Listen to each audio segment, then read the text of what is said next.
Hi everyone, welcome back to English with Jelly sir. So today we are going to discuss AP TET paper 3.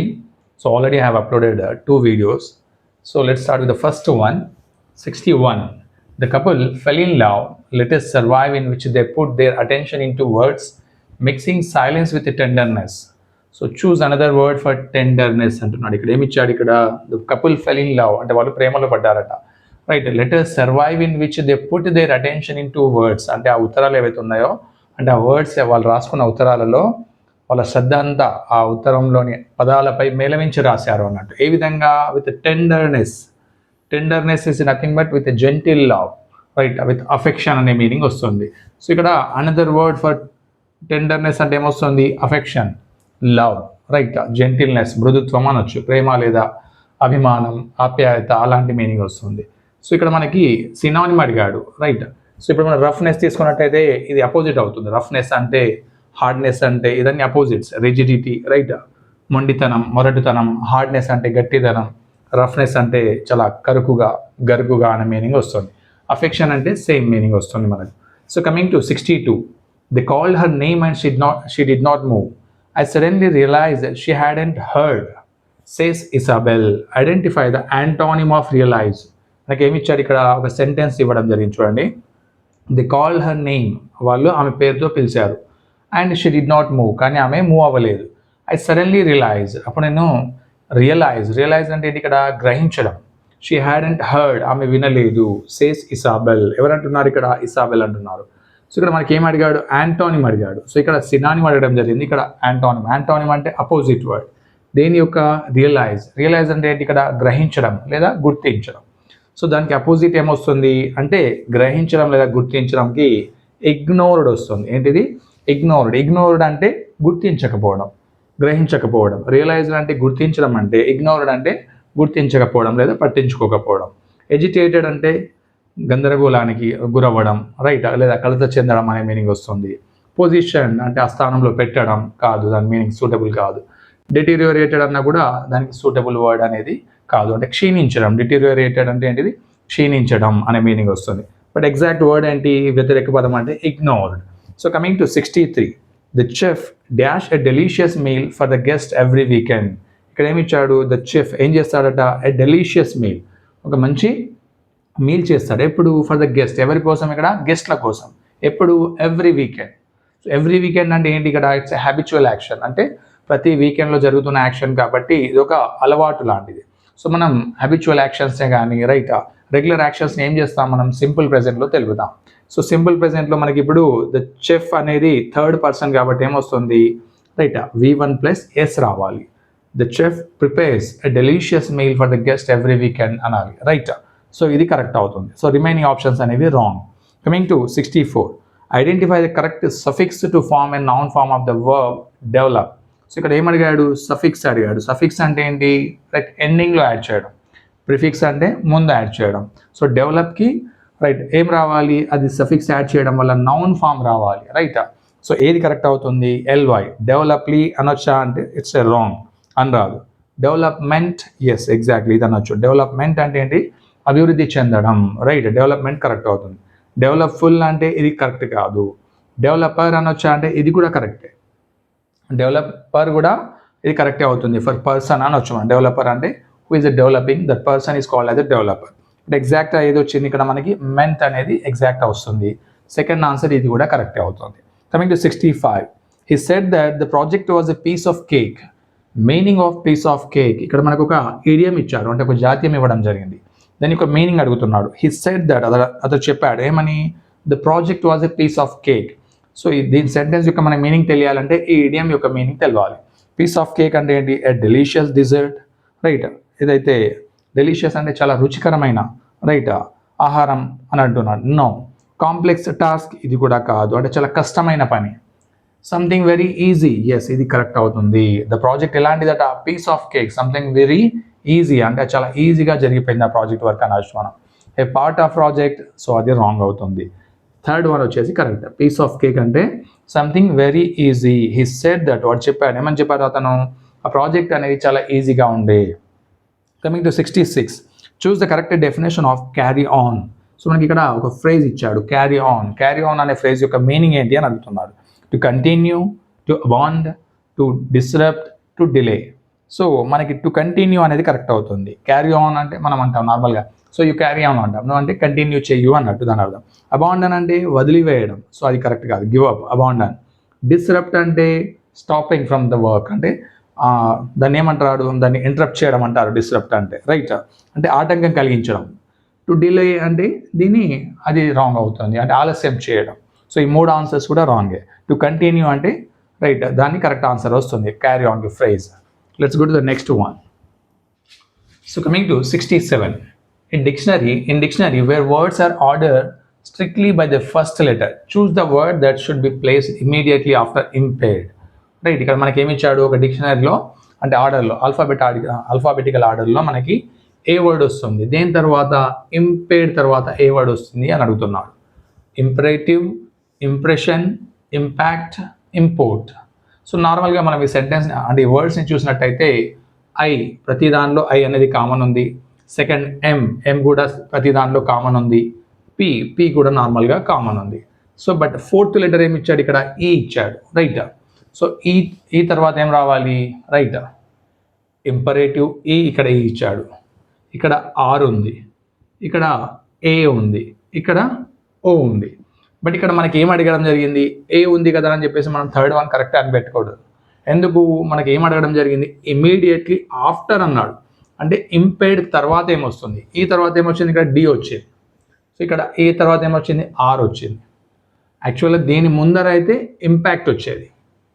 So దీని తర్వాత అన్నాడు కాబట్టి ఈ D తర్వాత ఏం రావాలి, ఈ ఆర్ రావాలి, రైట్, ఇది కరెక్ట్ అవుతుంది, రైట్. దీనికి ఆన్సర్ చేయకూడదు, ఎందుకంటే ఇక్కడ ఇది ఈ లేదు, ఆర్ ఉంది, ఇక్కడ ఓ ఉంది, బట్ ఇక్కడ ఈ తర్వాత కంటిన్యూషన్ ఆర్ ఇచ్చాడు. సో ఇంపేర్డ్ తర్వాత ఇంపరేటివ్ వస్తుంది, ఆ విధంగా చూసుకోవాలి.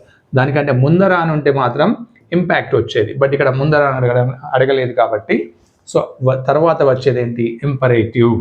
Coming to 68. Choose the correctly పంక్చుయేటెడ్ sentence with adjectives. So మనకి కరెక్ట్లీ పంక్చుయేషన్ దేనిలో ఇచ్చాడు, దేని రిలేటెడ్ అడ్జెక్టివ్స్ సంబంధించిన అడుగుతున్నాడు. So it was a cold windy day, it was a cold windy day, it was a cold windy day, it was a cold windy day. So మనకి ఇక్కడ ఈ sentence తీసుకున్నట్టయితే 2 adjectives ఉన్నాయి, ఏవేవి, కోల్డ్ మరియు windy. So 2 adjectives ఇచ్చినప్పుడు మనకి compound adjective వచ్చినప్పుడు ఏం చేయాలి, నార్మల్గా ఆ 2 అడ్జెక్టివ్స్ మధ్యలో కంపల్సరీ కామా అనేది రాయాలి, రైట్. ఇందులో ఈ ఆర్డర్ అనేది కరెక్ట్ ఉంది కాబట్టి సో ఇది కరెక్ట్ అవుతుంది. 2 కంటిన్యూస్గా రాసినట్టయితే అది రాంగ్ అవుతుంది, రైట్. సో 3rd వన్ చూసుకున్నట్టయితే ఇక్కడ మనకి ఇట్ తర్వాత వాస్ తర్వాత అన్నెసెసరీగా కామాస్ ఇవ్వడం జరిగింది. సో ఇక్కడ కూడా అన్నెసెసరీ కామా అనేది ఇవ్వడం జరిగింది. సో అడ్జెక్టివ్స్ 2 అడ్జెక్టివ్స్ వచ్చినప్పుడు మొదటి అడ్జెక్టివ్ తర్వాత రైట్ ఆర్డర్ ప్రకారం దాన్ని మనం కామా మెన్షన్ చేయాలి, ఇది కరెక్ట్ అవుతుంది. Coming to 69. In order to reduce weight Anjali has to eat a balanced diet. So మనకి ఇక్కడ ఒక సెంటెన్స్ ఇచ్చాడు, in order to reduce weight Anjali has to eat a balanced diet అన్నాడు. Choose the complex sentence of the above. ఈ sentence ఏం చేయాలి అంటే దీనికి సూటబుల్గా కాంప్లెక్స్ దేంట్లో వచ్చిందో చూడమంటున్నాడు. So first of all complex sentence అంటే ఏంటి అంటే ఈ సెంటెన్స్ తీసుకున్నట్టయితే మనకి ఇన్ ఆర్డర్ టు రెడ్యూస్ అన్నాడు, అంటే ఏంటి, ఇది ఇన్ఫినిటివ్, రైట్. ఇది ఇన్ఫినిటివ్ అయితే Anjali has to eat a balanced diet. So ఇది మెయిన్ క్లాజ్ అవుతుంది. అంటే ఓవరాల్గా ఈ సెంటెన్స్ మొత్తం సింపుల్ టెన్సే అవుతుంది, అంటే సింపుల్ సెంటెన్స్ అవుతుంది.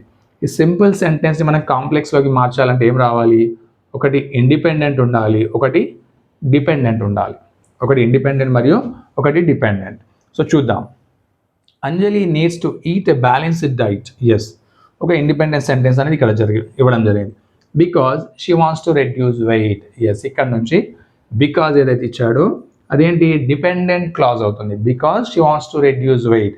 ఇక్కడ మనకి ఆ సెంటెన్స్ అనేది ఒకవేళ దీన్ని మనం డివైడ్ చేస్తామనుకోండి, Anjali needs to eat balanced diet, ఆమె బ్యాలెన్స్డ్ డైట్ తినాల్సిన అవసరం ఉంది, అది కంప్లీట్ సెంటెన్స్ అంటే ఇండిపెండెంట్. బట్ ఇక్కడ సెకండ్ వన్ తీసుకున్నట్టయితే because she wants to reduce wait, కాబట్టి ఆమె రైట్ ఏం చేయాలి, వెయిట్ని రెడ్యూస్ చేయాలి అన్నాడు. Because she wants to reduce wait అంటే సెంటెన్స్ కంప్లీట్ మీనింగ్ ఇస్తుందా అంటే ఇవ్వదు, రైట్. సో బికాజ్ వచ్చింది కాబట్టి బికాజ్తో స్టార్ట్ అయ్యింది కాబట్టి ఇక్కడ అది డిపెండెంట్ అవుతుంది, ఇండిపెండెంట్ కాదు. ఇవి 2 కలిస్తేనే మనకి ఏమవుతుంది, కాంప్లెక్స్ సెంటెన్స్ అవుతుంది. బట్ మిగతావి కూడా చూద్దాం. Anjali has to eat a balanced diet so she can reduce weight. ఇక్కడ మనకి దేని ద్వారా, సో ద్వారా కనెక్ట్ చేయడం జరిగింది రెండు సెంటెన్సెస్ని. ఒకవేళ మనం సోని తీసేస్తే ఏమవుతుందో చూద్దాం. Anjali has to eat a balanced diet so she can reduce weight అన్నాడు. సో ఇది సెంటెన్స్ అనేది సోతో కనెక్ట్ కాదు, రైట్. అందువల్ల అంటే మన కాంపౌండ్ సెంటెన్స్లో మాత్రమే సోని యూజ్ చేయాలి. సింపుల్ సెంటెన్స్ ఇలా యూజ్ చేసినట్టయితే అది మనకి కాంప్లెక్స్ అనేది కాదు, right. Coming to third one, to reduce weight. ఇక్కడ టూతో స్టార్ట్ చేశాడు అంటే ఇది ఇన్ఫినిటివ్ క్లాస్. ఇన్ఫినిటివ్ క్లాస్ వచ్చింది అంటే రైట్ అది కాంప్లెక్స్ సెంటెన్స్ అవ్వదు. Fourth one, Anjali has to eat a balanced diet in order to reduce wait. మళ్ళీ ఇక్కడ infinitive, to reduce, in order to reduce అన్నాడు కాబట్టి ఇది కూడా కాదు. ఏది కరెక్ట్ అంటే ఇక్కడ ఫస్ట్ వన్ కరెక్ట్, బికాజ్ వచ్చింది కాబట్టి, right. Coming to 70, identify the correct spelling of the word. ఇక్కడ మనకి 4 వర్డ్స్ ఇచ్చాడు, అందులో కరెక్ట్ స్పెల్లింగ్ దేనిలో ఉందో అడుగుతున్నాడు. నోటియబుల్, నోటిసబుల్, నోటిసబుల్. బట్ ఇక్కడ నోటియబుల్ అంటే ఇది రాంగ్, ఇక్కడ మనకి సి రాలేదు, రైట్. సెకండ్ వన్ ఇది కరెక్టే, నోటిసబుల్. ఇక్కడ రివర్స్లో ఇచ్చాడు, రైట్, ఇది రాంగ్ అవుతుంది. ఇది ఐ ఇచ్చాడు, సో ఇక్కడ కూడా రాంగ్. 3 కూడా రాంగ్. ఏది కరెక్ట్ ఇక్కడ అంటే NOTICEABLE. సో ఈ వర్డ్ అనేది కరెక్ట్ అవుతుంది, అంటే correct spelling word. Second one is the correct one here. So coming to question number 70, identify the grammatically correct sentence. ఇక్కడ మనకి 4 సెంటెన్సెస్ ఇచ్చాడు, అందులో గ్రామటికల్లీ కరెక్ట్ సెంటెన్స్ అడుగుతున్నాడు. He washed all almost of the cars. He washed all అన్నాడు, all almost of the cars. He washed almost all of the cars. Third one, he washed all of almost the cars. Fourth one, he washed the almost all of the cars. So ఇక్కడ first one కానీ right, he washed almost all of the cars ఇది correct ఉంది. Sentence structure అనేది almost ఇక్కడ రావాలి, all of the cars ముందు రావాలి, right. ఈ సెంటెన్స్ స్ట్రక్చర్ అనేది కరెక్ట్గా ఉంది. he washed almost all of the cars అనేది కరెక్ట్ సెంటెన్స్ స్ట్రక్చర్. బట్ ఇక్కడ ఆల్ ఆఫ్ ఆల్మోస్ట్ అనేది wrong pattern, the almost all of the cars అనేది wrong pattern, right. So coming to 71, choose the emotive function example. Emotive అంటే right మన భావోద్వేగాన్ని తెలిపేదాన్ని, right. ఏ సెంటెన్స్లో మనకి మన భావాలను ఎక్స్ప్రెస్ చేయగలుగుతున్నామని చూద్దాం. I'm so excited about the trip. Yes, I'm so excited. I'm so excited about the trip అంటే ఏంటి, ఇక్కడ మన భావాన్ని ఎక్కడ ఏ టైప్ ఆఫ్ సెంటెన్స్లో ఎక్స్ప్రెస్ చేస్తాము, ఎక్స్క్లమేటరీ సెంటెన్స్. మనకి ఇక్కడ ఎక్స్క్లమేటరీ మార్క్ ఉంది అంటే మనకి ఈజీగా అర్థమైపోతుంది. సడన్ ఫీలింగ్స్ కానీ, ఎమోషన్స్ని కానీ, షాక్స్ని కానీ, సర్ప్రైజెస్ని కానీ ఎక్స్క్లమేటరీ సెంటెన్స్లో మనం ఎక్స్ప్లెయిన్ చేస్తాం. బట్ రిమైనింగ్ కూడా చూద్దాం. Can you tell me the time. అక్కడ చూడండి మనకి మోడల్ వర్బ్తో స్టార్ట్ అయింది, ఎండింగ్ క్వశ్చన్ మార్క్ ఉంది, ఇది interrogative sentence. The earth orbits the sun, right. Sentence subject verb object. ఇదేంటి declarative sentence which is the ending with the full stop. Please sit down, right. ఇక్కడ మనకి వర్బ్తో start అయింది, so ఇదేమవుతుంది imperative sentence అవుతుంది. So ఎమోషన్స్ని తెలిపేది ఏంటి ఇక్కడ, exclamatory sentence, first one. Coming to 73, I said to him I don't believe you. Indirect speech అంటే ఇక్కడ మనకి డైరెక్ట్ స్పీచ్లో ఇచ్చాడు, దాన్ని ఇండైరెక్ట్ స్పీచ్లోకి మార్చాలి. ఐ సెడ్ టు హిమ్ ఏమైంది ఇక్కడ, సెడ్ టు అనేది ఏమవుతుంది ఆస్క్డ్గా మారుతుందా, రైట్, టోల్డ్గా మారుతుంది. సారీ, సెడ్ టు హిమ్ అనేది టోల్డ్గా మారుతుంది. I told him, yes. ఇక్కడ దాట్ కంజంక్షన్. డోంట్ అనేది ఏ విధంగా మారుతుంది, డోంట్ అనేది ప్రెజెంట్లో ఉంది కాబట్టి షిఫ్ట్ బ్యాక్ అంటే పాస్ట్లోకి రావాలి, డిడ్ నాట్కి అవుతుంది. I did not believe him and inverted commas అనేది మనం తీసివేయాలి. సో ఫస్ట్ వన్ వచ్చేసి కరెక్ట్. బట్ మిగతావి కూడా ఎందుకు రాంగో చూద్దాం. సెడ్ టూని సెడ్ టూగా మళ్ళీ రాంగ్ యూజ్ చేశాడు. సెడ్ టూ వచ్చిందంటే టోల్డ్గా మారాలి, బట్ అక్కడ మనం మార్చలేదు. థర్డ్ వన్ ఇక్కడ కూడా ఐ సెడ్, మళ్ళీ ఇక్కడ కూడా సేమ్ ఇచ్చాడు ఐ సెడ్ అని, రైట్, అది రాంగ్ అవుతుంది. Coming to 74, she asked if I was coming. Identify the noun clause in the sentence. ఇక్కడ ఏమి ఇచ్చారు మనకి, she asked if I was coming. ఏం ఫైండ్ అవుట్ చేయమంటున్నాడు, నౌన్ క్లాస్ని ఫైండ్ అవుట్ చేయమంటున్నాడు, రైట్. సో యాక్చువల్గా నౌన్ క్లాస్ అని అడ్జెక్టివ్ అడ్వర్బ్ క్లాస్ అనేది కొద్దిగా లెంతీ టాపిక్, బట్ స్టిల్ ఏంటంటే మనకి కరెక్ట్ ఆన్సర్ ఏదో చూద్దాం. She subject, asked verb, sorry object. ఇక్కడ మనకి ఇక్కడ కంప్లీట్ అయినట్టు అవుతుంది, వర్బ్ అవుతుంది, రైట్. సో ఇక్కడ if I was coming, yes, ఇది నౌన్ క్లాస్ అవుతుంది, రైట్. ఎందుకు అనేది మనం నెక్స్ట్ వీడియోలో చూద్దాం, బట్ ఇప్పటికైతే ఈ ఆన్సర్ అనేది correct. If I was coming అనేది కరెక్ట్ ఆన్సర్ అవుతుంది. Coming to 75, one of the following is the term for a person who is known for a bad qualities. మనకేమి ఇచ్చాడు ఇక్కడ అంటే ఒక మీనింగ్, వర్డ్ యొక్క మీనింగ్ ఇచ్చాడు. ఏంటి వర్డ్ యొక్క meaning, the term for a person who is known for bad qualities. అంటే ఆ వ్యక్తి ఎవరికైతే బ్యాడ్ క్వాలిటీస్ ఉంటాయో వాడిని ఏమంటాం మనం, ఏ వర్డ్తో ఫైండ్ అవుట్ చేయొచ్చు ఇందులో. Virtuous, reputable, notorious, renowned. So మనకి వర్చువస్ అంటే ఏంటి, మంచి గుణాలు ఉన్న వ్యక్తి. Virtuous, he is a virtuous person అంటాం, అంటే మంచి గుణాలు ఉన్న వ్యక్తి కాదు, మనకి ఇక్కడ బ్యాడ్ క్వాలిటీస్. రెప్యుటబుల్ అంటే పేరు ప్రతిష్టలు కలగాలి అన్నట్టు, చాలా పెద్ద పేరు ఉన్నవాళ్ళు. నొటోరియస్, ఇది కరెక్ట్ అవుతుంది. The person who has a bad qualities notorious అంటాం. రినోన్డ్ అంటే తెలిసినవాడు అన్నట్టు, రినోడ్ రైట్, తెలిసిన వ్యక్తి లేదా పేరు ప్రతిష్టలు ఉన్న వ్యక్తి అనే మీనింగ్ వస్తుంది. But notorious is the correct answer, who has a bad qualities. Coming to 76. Neither Nikki nor Gina dash here yet, choose the option that fits the blank. ఏమన్నారు ఇక్కడ మనకి, ఇది subject verb agreement related question అడగడం జరిగింది. అంటే neither నార్ వచ్చినప్పుడు మనకి ఎప్పుడైనా కూడా నీదర్ తర్వాత ఇక్కడ ఒక సబ్జెక్ట్ వచ్చింది, నార్ తర్వాత ఒక సబ్జెక్ట్, అంటే రెండు సబ్జెక్టులు వచ్చాయి. బట్ ఇక్కడ మనకి వర్బ్ ఏదైతే ఉందో ఈ సబ్జెక్ట్కి రిలేటెడ్గా ఉండాలి. బట్ దేనికి రిలేటెడ్గా, సెకండ్ సబ్జెక్ట్ ఏదైతే ఉందో దానికి రిలేటెడ్గా ఉండాలి. ఒకవేళ సెకండ్ సబ్జెక్ట్ అనేది ప్లూరల్లో ఉంటే మనకి ఆర్ రావాలి. బట్ ఇక్కడ గినా అనేది ఏంటి, సింగులర్ కదా, సింగులర్ ఉన్నప్పుడు ఏమవుతుంది, వర్బ్ కూడా సింగులర్లోనే ఉండాలి. నీదర్ రికీ నార్ కీనా ఈజ్ అనాలి. హియర్ యెట్ అంటే ఇక్కడ మనకి సింగులర్ సబ్జెక్ట్ ఉన్నప్పుడు సింగులర్ వర్బ్ మాత్రమే రావాలి. ఇక్కడ ఒకవేళ ప్లూరల్ ఉన్నట్టయితే ఆర్ని తీసుకుంటాం, బట్ ప్లూరల్ లేదు కాబట్టి second one is the correct option. So coming to question number 77. One of the following is not an exclamatory sentence. చూడండి, మళ్ళీ మనకి ఎక్స్క్లమేటరీ సెంటెన్స్ కానిది ఏది అంటున్నాడు. సో ఇది types of sentences. What a wonderful surprise, మనకి దేంతో ఎండ్ అయింది, ఇది ఎక్స్క్లమేటరీతో ఎండ్ అయింది. సో ఇది ఎక్స్క్లమేటరీ సెంటెన్స్ అవుతుంది. కెన్ యూ బిలీవ్ దిస్, చూడండి మోడల్ వర్బ్తో స్టార్ట్ అయింది, ఎండింగ్ ఏంటిది, క్వశ్చన్ మార్క్. సో ఇది ఎక్స్క్లమేటరీ కానిది, బట్ స్టిల్ రిమైనింగ్ కూడా చూద్దాం. దట్ ఈస్ ఫెంటాస్టిక్, దేంతో ఎండ్ అయింది, ఎక్స్క్లమేటరీతో. వావ్, ఐఎమ్ సో ఎక్సైటెడ్, మళ్ళీ ఇది కూడా ఎక్స్క్లమేటరీతో ఎండ్ అయింది. So second one is the correct answer. Coming to 78. He forgot to set the alarm dash, he woke up late for his meeting. Choose the linker that fits the blank. So ఇక్కడ మనకి రెండు sentences ఇచ్చారు. ఇక్కడ he forgot to set the alarm పెట్టడం అనేది, set చేయడం అనేది మర్చిపోయాడు. దానివల్ల ఏమైంది, he woke up late for his meeting, దానివల్ల అతడు లేట్గా లేవడం జరిగింది. సో ఇక్కడ లింకర్ ఏది వస్తుంది, thus, despite, for example, however. So మనం చూద్దాం, he forgot to set the alarm, thus he woke up late for his meeting. Yes, ఇది కరెక్ట్ అవుతుంది. దస్ అంటే అందువల్ల, రైటా. సో దాని వలన ఏమైంది, లేట్గా లేచాడు. డెస్పైట్ అయినప్పటికీ అనొచ్చా, అనరాదు. అతడు అలారం సెట్ చేయడం మర్చిపోయాడు, అయినప్పటికీ లేచాడు అంటే కరెక్ట్ కాదు. అది ఇక్కడ సెంటెన్స్ అనేది మళ్ళీ అపోజిట్లో ఉండాలి, నెగిటివ్ కాంట్రాస్ట్ ఉండాలి. ఒకవేళ అలారం అనేది సెట్ చేయడం మర్చిపోయాడు, అయినప్పటికీ టైంకి లేచాడు అంటే మనం డెస్పైట్ వాడచ్చు. ఇక్కడ లేవలేదు కాబట్టి డెస్పైట్ వాడరాదు. ఫర్ ఎగ్జాంపుల్ ఇది సూటబుల్ కాదు. హవెవర్, మళ్ళీ ఇక్కడ కాంట్రాస్ట్ లేదు, అయినప్పటికీ, ఏదేమైనా అనే మీనింగ్ వస్తుంది, అది కరెక్ట్ కాదు. So first one is the correct link. 79. Which sentence uses the definite article correctly. So ఇది ఆర్టికల్ రిలేటెడ్ విత్ అడగడం జరిగింది. సో ఇందులో మనకి 4 సెంటెన్స్లలో దేంట్లో ఆర్టికల్ కరెక్ట్ యూజ్ చేశాడు చూద్దాం. I saw a elephant at the zoo.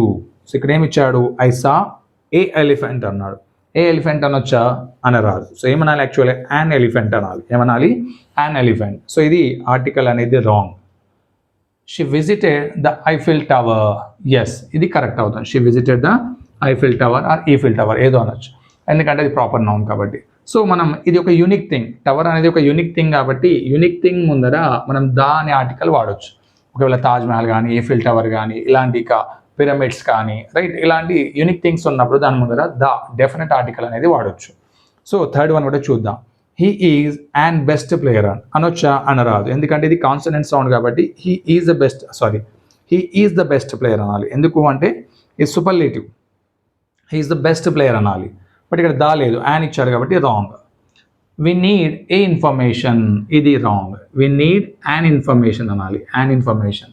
So 3 కూడా wrong. Second one is the correct one. So article correctly use. Coming to 80. Dash I go to the rest room, choose the model verb to shoe permission. So ఇక్కడ మనకి model verb a suitable అవుతుంది అంటున్నాడు. మే, do, must, should. ఇక్కడ మనకి questioning ఏంటి, 2 ఉన్నాయి, right. May or do question అడగడానికి only 2 మాత్రమే వాడతాం. మస్ట్ అండ్ షుడ్ అనేది రైట్ వాడొచ్చు, బట్ ఈ సూటబుల్ కాదు పర్మిషన్ అడగడానికి. సో డూ అనేది ఇది ఆక్సిలరీ అవుతుంది, మోడల్ కాదు. సో మే అనేది suitable. May I go to the rest room అని తెలుసు, మనం చిన్నప్పటి నుంచి క్లాస్ రూమ్లో may I go to the bathroom or may I go for water ఇలానే అడుగుతాం. సో మే అనేది correct question. Coming to 81, identify the sentence that uses subordinating conjunction. ఇక్కడ మనకి 4 సెంటెన్స్లు మళ్ళీ ఇచ్చాడు. ఏం అడుగుతున్నాడు ఇక్కడ? సబార్డినేటింగ్ కంజంక్షన్ ఏది కరెక్ట్ ఉంది అడుగుతున్నాడు. She studied hard yet she fail the test. Yet అనేది సబార్డినేటింగ్ కాదు, ఇది కోఆర్డినేటింగ్ కంజంక్షన్ అవుతుంది. Although it was raining they went for a walk. Yes, ఇది కరెక్ట్. ఆల్దో అనేది ఏమవుతుంది? సబార్డినేటింగ్ కంజంక్షన్ అవుతుంది, రైట్. బట్ స్టిల్ మిగతా కూడా చూద్దాం. We have pizza and pasta. And ఇదేంటి? సబార్డినేటింగ్ కాదు. హీ కెన్ సింగ్ ఆర్, మళ్ళీ ఇక్కడ ఆర్ ఇచ్చారు, ఇది కూడా సబార్డినేటింగ్ కాదు, రైట్. ఇవి 3 ఏమవుతాయి? కోఆర్డినేటింగ్ కంజంక్షన్ అవుతాయి, రైట్. సో ఓన్లీ ఆల్దో మాత్రమే subordinating conjunction. Second one is the correct option.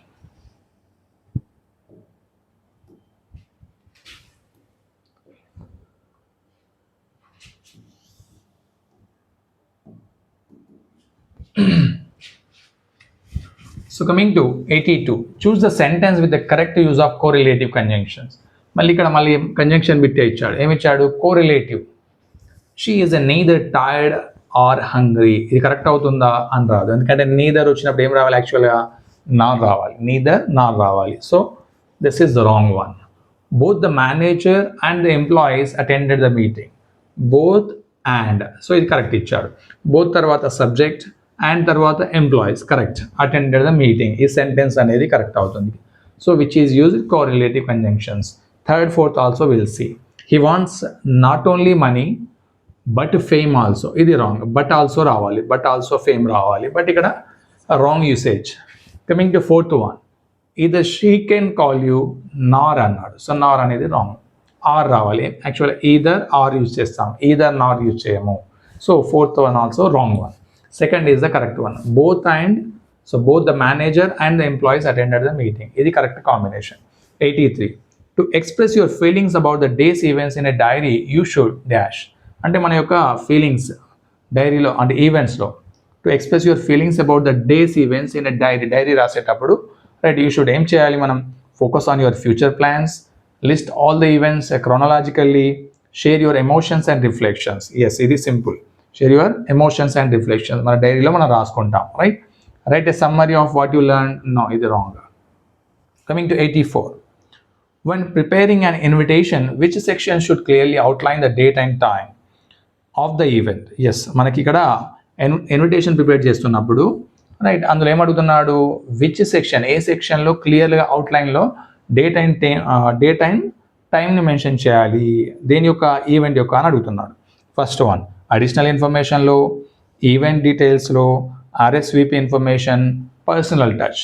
Event డీటెయిల్స్లోనే మనం ఈవెంట్ ఏదైతే కండక్ట్ చేస్తున్నామో అందులోనే డేట్ అండ్ టైం అనేది మెన్షన్ చేయాల్సి ఉంటుంది. So second one is the correct one. Coming to 85, identify the auxiliary verb used in the present perfect tense for the third person singular form. ఏమంటున్నాడు ఇక్కడ? Auxiliary వర్బ్ని identify చేయమంటున్నాడు. దేనికి రిలేటెడ్గా? Present perfect tense, right. Present perfect tense ఏంటి? Third person. Present perfect tense అంటే ఏంటి ఇక్కడ? Subject plus has or have plus V3 రావాలి. బట్ సింగులర్కి ఏమొస్తుంది? థర్డ్ పర్సన్కి హ్యాజ్ వస్తుంది. So has is the correct one, right. Second option is the correct one here. So coming to question number 86, one of the following is not a correct use of the present perfect continuous tense. Identify, ఇక్కడ ఏమి ఇచ్చాడు? మళ్ళీ present perfect continuous tense గురించి అడుగుతున్నాడు. So ఏంటి? One of the following is not a correct అంటున్నాడు. ఏది correct కాదు ప్రెజెంట్ పర్ఫెక్ట్ కంటిన్యూస్ టెన్స్ గురించి? So first present perfect continuous tense అంటే ఏమొస్తుంది? Subject has or have, right, plus been plus V4 రావాలి, లేదా V1 ప్లస్ ఇంగ్ ఫామ్ కూడా అనొచ్చు. Then object. సో ఈ స్ట్రక్చర్ చూద్దాం మనం. I have been studying all night.